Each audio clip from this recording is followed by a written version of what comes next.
Hello, Bleacher Report listeners. My name is James Hill. I run the YouTube channel MrBucsNation, where we talk about all things Tampa Bay Buccaneers. Today, I'm going to be grading the Tampa Bay Buccaneers 2020 NFL draft class. We've had a lot of fun going over all the different types of picks. I myself and a couple of other content creators with the NFC South were here live on the Bleacher Report app for day 2 involving rounds 2 and 3. And the Bucs were busy. As you guys can see, 7 new players joined the Tampa Bay Buccaneers. We're going to be going through every single player today and giving a grade for every single pick. And then at the end of the day, I'm going to give a overarching grade for the entirety of the draft class. So let's go ahead and start here with Graham Barton, offensive lineman out of Duke.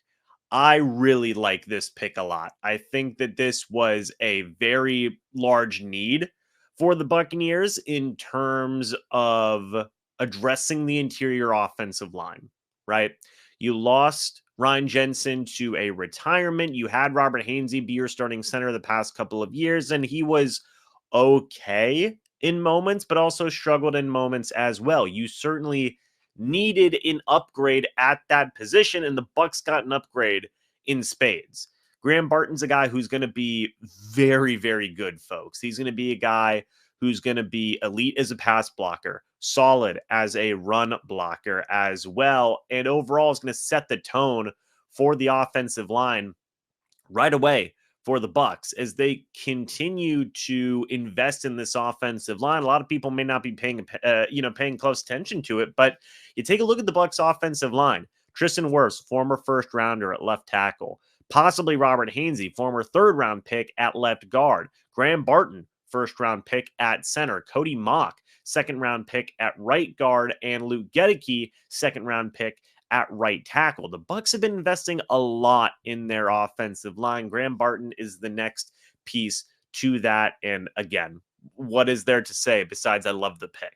I really do. I think that this is going to be a guy who is going to contribute and contribute well for the Bucs right away and really give you a lot of upgrades, not just to the interior offensive line, but you're looking at run game. Rachaad White did struggle at moments last year. Was that because of the offensive line? A lot of people would say yes, especially the interior offensive line. Now that you've got what has been described as an anchor in Graham Barton, you should see that improve. You should see a better run game from the Bucs. You should see better pass blocking and more opportunities for Baker Mayfield and the receivers to make plays, which we'll talk about one of those receivers in just a little bit. And all in all, getting a starting center is huge.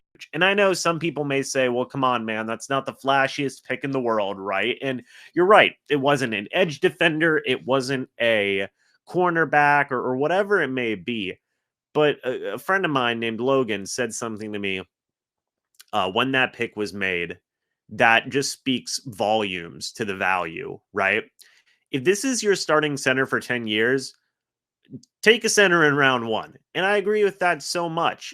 If Graham Barton ends up being your starting center for 10 years, number 1, it's an A-plus pick all the way to Sunday. But number 2 is I don't care if it's not a flashy pick. I don't care if it's not some flashy skill position player. You're getting to start no lineman for 10 years.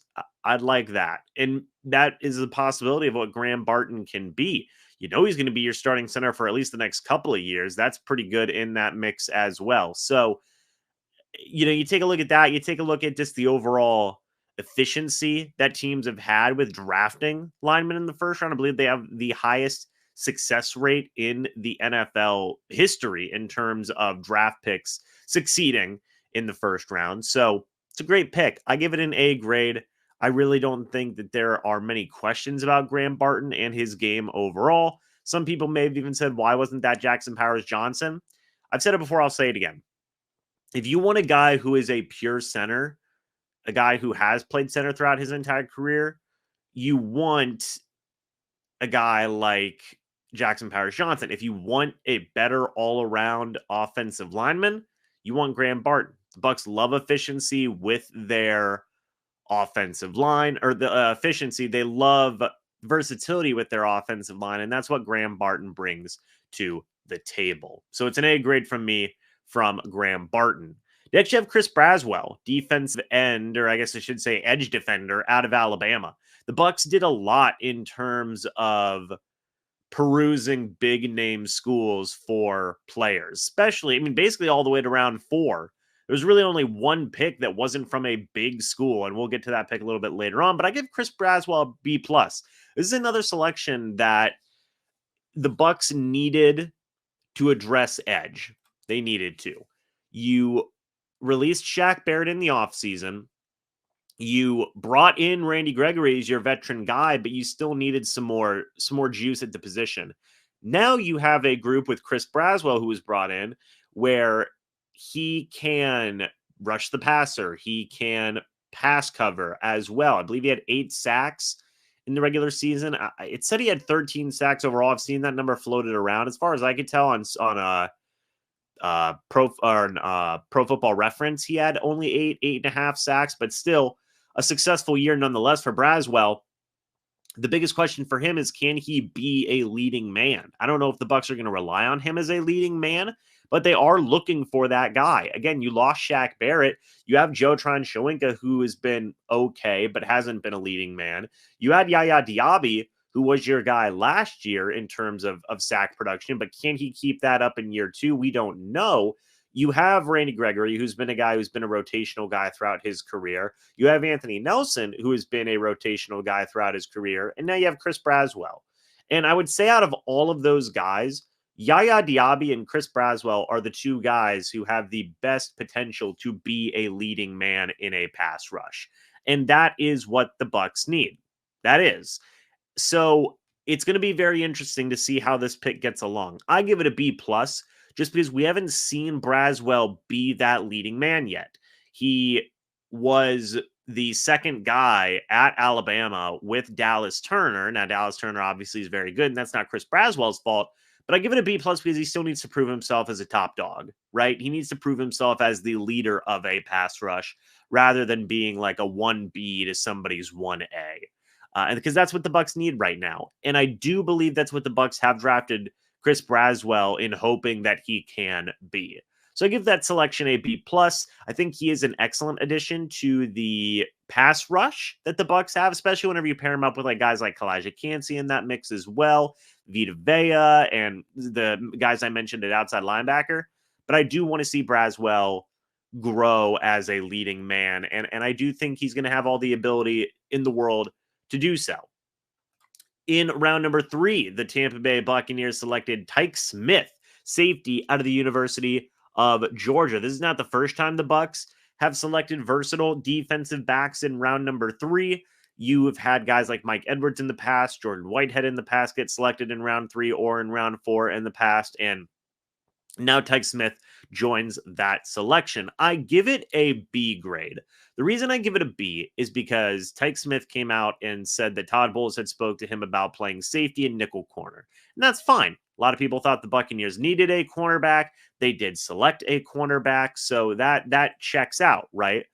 What's interesting to me is that the Bucs have a couple of guys who are going to be battling for that nickel corner spot. You brought in Tyke Smith, but Christian Izien is returning to the team as well. He had a very successful rookie year to start off his career with the Bucs. So he's going to be some stiff competition for Tyke Smith. You brought in Tavier Thomas. Whenever you look at the advanced stats, he was very good as a nickel cornerback as well. And then you have Bryce Hall, which a lot of people have been debating or conversing as to whether or not he's going to play outside or inside corner. At this point, I would say he's probably going to be an outside corner, because if he's going to be also competing at inside corner, that's a lot of guys battling for one spot. And again, I give it a B grade because of the log jam at that position. I like Tyke Smith as a player, but you know, it is also important to analyze the situation the player is joining in. A great example is the Atlanta Falcons. I think that Michael Penix is a great player, but I don't love the situation that I don't even understand the situation that he's joining. Tyke Smith, I like him as a player, but would the Bucs have been more suited to get an outside corner? I don't know. That's a legitimate question that you can ask. Now, if Tyke Smith goes out there and ends up being the starting nickel and does very well, I mean, that's obviously a 100% a possibility. I think it is a very legitimate possibility. But you did have two guys there already that felt like they were decent options at nickel corner in Christian Izien and in Tavier Thomas. So it's a bit of an interesting pick. Also, you brought back Jordan Whitehead as a starting safety. You have Josh Hayes, who they drafted a couple years ago as safety as well. And you have, of course, Antoine Winfield Jr., and you have Kayvon Merriweather at the backup safety position as well. So, maybe outside corner would have been more of an interesting option there, but still obviously think that Tyke Smith, I do believe he can be a starting nickel right away. I think he will be the starting nickel right away for the Bucs, and a good starting nickel at that. But it is still an interesting selection.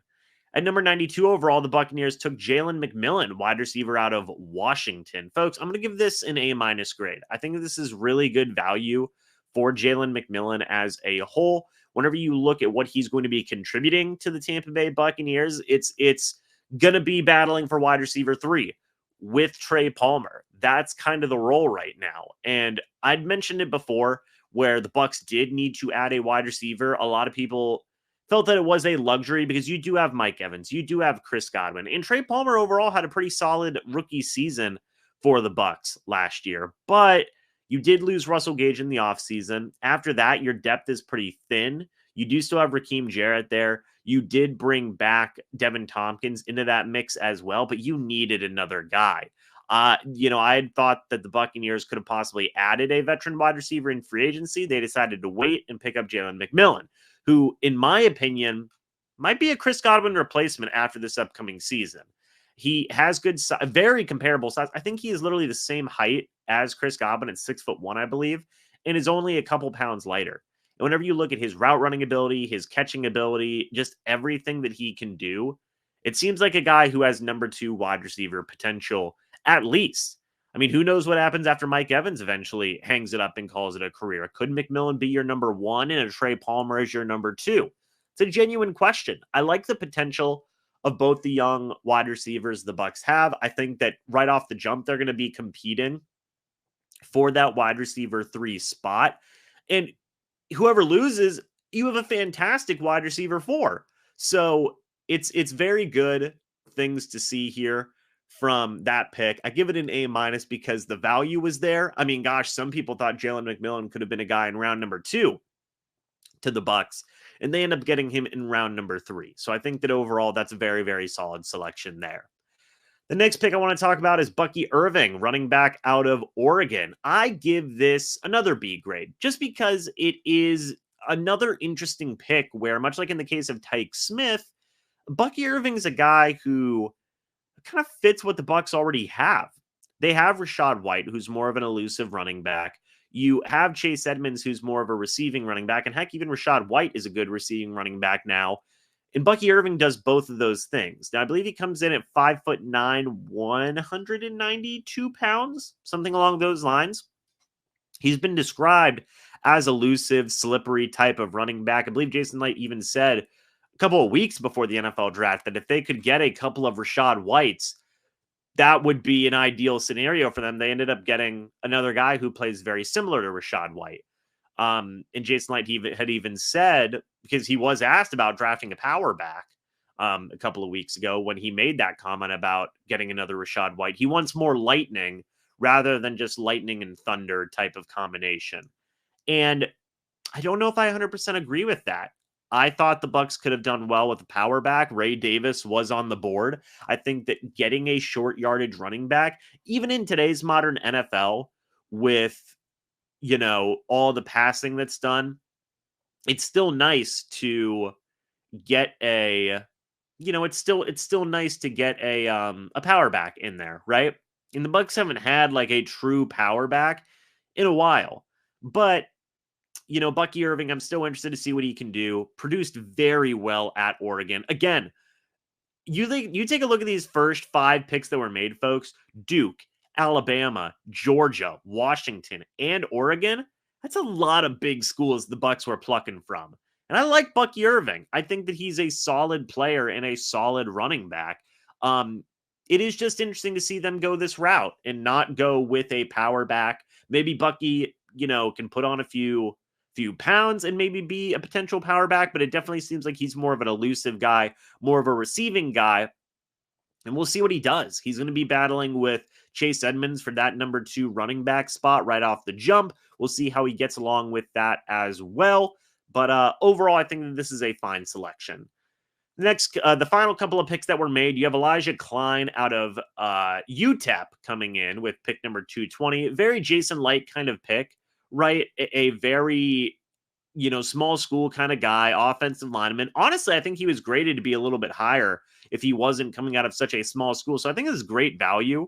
But overall, I still am going to give it a C+ grade just because he did not play the best competition in the world while at UTEP. He's going to have a lot to learn coming into the NFL, and I'm excited for Elijah Klein. I want to see what he can do as a backup guard. Again, the Bucs just continue to invest in their interior O-line. You brought in Sua Opeta. You brought in Ben Bredesen at guard. You have a guy in Robert Hainsey who can compete at guard and center. You brought in Graham Barton in round number 1, and now you have Elijah Klein all the way in round number 6. The Bucs have been investing heavily in their interior offensive line, and I like it. I think it's a good, a fine pick, but I am going to be curious to see how long it takes Elijah Klein to develop at the NFL level, considering he goes from playing schools at UTEP to the NFL. Big jump, but I am excited about Klein. I think he's got some very, very good potential. Finally, you have Devin Culp, tight end out of Washington, another big school there, coming in at pick number 246. I also give this a B+ grade, C+ grade, my apologies, because much like Klein, Culp didn't do a ton while at Washington. He had some good moments here and there, but how is he going to adjust the NFL level without getting a ton of playing time while at Washington? He graded out at a 4.47 40-yard dash. So are you going to play him at tight end or are you going to play him at receiver? I believe he's 6'3", 200 something pounds, a little over 200.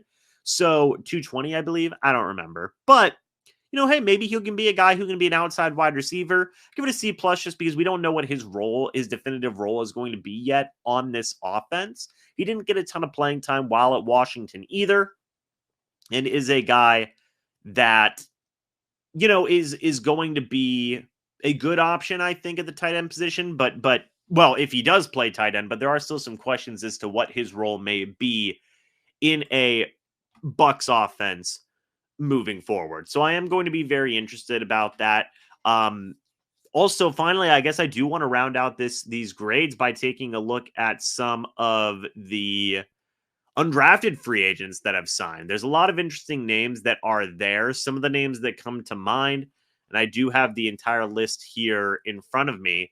Kalen DeLoach, linebacker out of FSU. I did actually see somebody leave a comment about that. DeLoach was their best pickup as an undrafted free agent. You know what? That's kind of hard to dispute. I think that he's going to be a guy who's definitely going to be an option for the practice squad. A 4.47 40-yard dash from the linebacker. Yes, please. You also had Antonio Greer coming in. He might be a blitzing linebacker at 6'1", 230 pounds. Nolan Potter coming in out of Northern Illinois. Daniel Griziak coming in out of Cincinnati. Rashad Wisdom, safety out of UTSA. Again, the Bucs continue to add to their safety room. Tyreek Funderburk out of Appalachian State is a fun name. Marcus Banks out of Mississippi State. Big running back here in DJ Williams out of Arizona. 5'10", 225 pounds. Can that be the power back that the Bucs are looking for? I like him a lot. He's a candidate to make the roster as the 4th running back. Chris McDonald, cornerback out of Toledo. Judge Culpepper, defensive tackle out of Toledo, son of former Tampa Bay Buccaneer Brad Culpepper in that mix as well. Zach Annexstead, quarterback out of Illinois State, is in there as well as some other names. There's a lot of different names that the Bucs considered throughout this process. You even have Cameron Johnson, wide receiver out of Barton College, coming in. 2,316 receiving yards, 19 touchdowns. Sean Peterson Jr. is another name in that mix as well. So, they've got a lot of people, man. They've got a lot of people that they are trying out in a lot of different types of situations. Julius Wilkerson, linebacker, coming in for a tryout as well out of Davenport. Anthony Grant, running back, coming in out of Nebraska, formerly of Florida State, 5'11", 205 pounds. So it's interesting. There's a lot of fun names. I've always been a believer of you never know who is going to make an impact. And again, I'll say that again, even with the undrafted guys that I mentioned, you never know who's going to make an impact. But folks, final grade that I give this Tampa Bay Buccaneers draft class, give it a B+ grade. I like the draft class a lot. I think that there's some interesting picks in there. Love the Barton pick. Love the McMillan pick. Really like the Braswell pick, the Tyke Smith and Bucky Irving picks. I'm curious to see what their roles are going to be moving forward. And I like the developmental prospects of Elijah Klein, Devin Culp, and some of those undrafted free agents in that mix as well. But what do you guys think? So far, it looks like the poll, people give that Bucs draft an A grade. Love to hear your guys' thoughts and opinions about it down in the comment section below as well. But guys, thanks so much for watching this live stream here on the Bleacher Report app. Greatly appreciate it. Again, my name is James Hill, or on the YouTube channel, MrBucsNation, where we talk about all things Tampa Bay Buccaneers. But anyway, guys, hope y'all enjoyed. As always, folks, I'll see you all in the next video or the next live stream here on the Bleacher Report app. But until then, and as always, guys, goodbye for now, and go Bucs.